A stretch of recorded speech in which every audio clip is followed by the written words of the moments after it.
Přidejte se k nám v květnu na konferenci Evropské asociace křesťanských učitelů Jureka.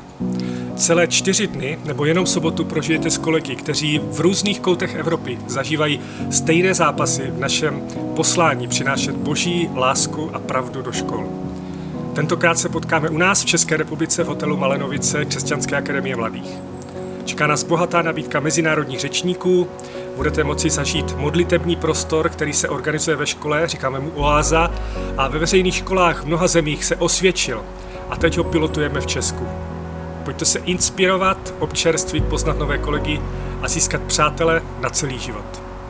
The theme we will explore this year is building resilience, the troubling increase in feelings of isolation and hopelessness among youth, surging incidents of violent crimes committed by juveniles, children escaping reality through gaming and social media, illustrate a deeper problem we've all noticed. Our youth often lack the tools to handle adversity, and we too grapple with balancing demands of our daily lives.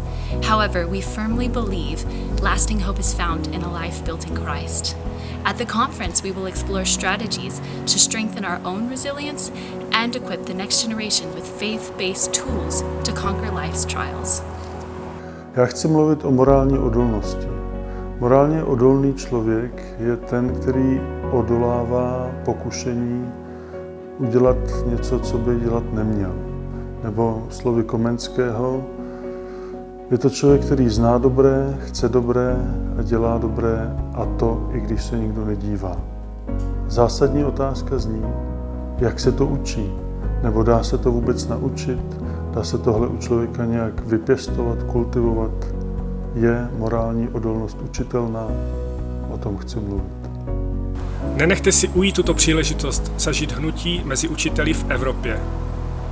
Když se postaráme o sebe, budeme připraveni se dobře starat o odolnost i u našich studentů.